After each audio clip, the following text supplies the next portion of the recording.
Quel âge ont-ils? Non, je pose pas la question ce coup-ci. En plus, c'est déjà écrit.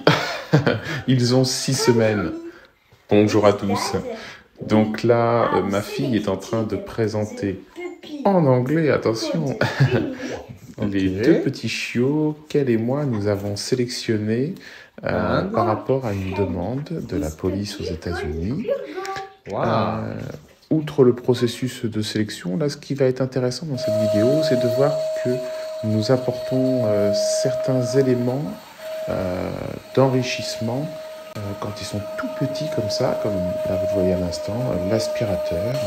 Parce que une des caractéristiques que l'on demande à nos chiens dans ce cadre-là, c'est-à-dire à savoir devenir des auxiliaires de police aux États-Unis, c'est une stabilité à toute épreuve. Et donc, pendant qu'ils mangent, on en profite pour apporter des stimuli. L'aspirateur est pas toujours facile pour les chiens qui ne seraient pas habitués. Vous voyez, là par exemple, je secoue également une petite botte pour lui, des clous dedans. Voilà, vous voyez, il se demande un petit peu, et puis bon, non, finalement, manger, c'est plus important. C'est pour ça que j'utilise la nourriture, c'est que pendant qu'ils mangent, en fait, ils ne sont pas en train de regarder, et ils s'imprègnent naturellement des choses. Et ensuite, lorsqu'on les place dans des situations de débourrage au mordant, comme vous me voyez à l'instant avec eux, lorsqu'on réintroduit ces bruits et tout ça, en fait, l'animal, il ne sourcille même pas, il ne s'en inquiète même pas, vous voyez.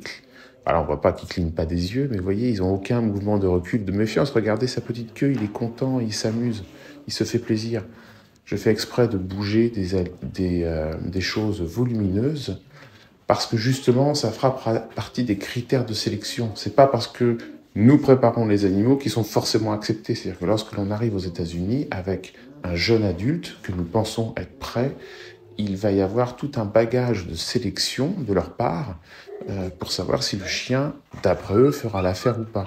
Et nous, justement, en tant qu'éleveurs, dès tout petit, nous conditionnons l'animal, nous le préparons au maximum afin d'optimiser ses aptitudes naturelles.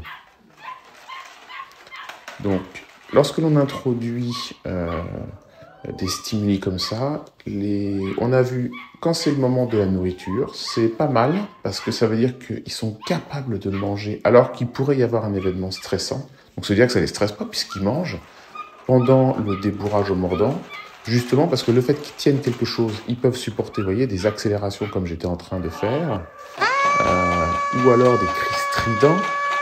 Et vous voyez, il y a un autre chiot qui est dans son petit parc. Lui aussi, c'est pareil. Le fait d'être dans un petit parc, il est en quelque sorte bloqué et l'attitude naturelle d'un animal lorsqu'il a peur serait la fuite.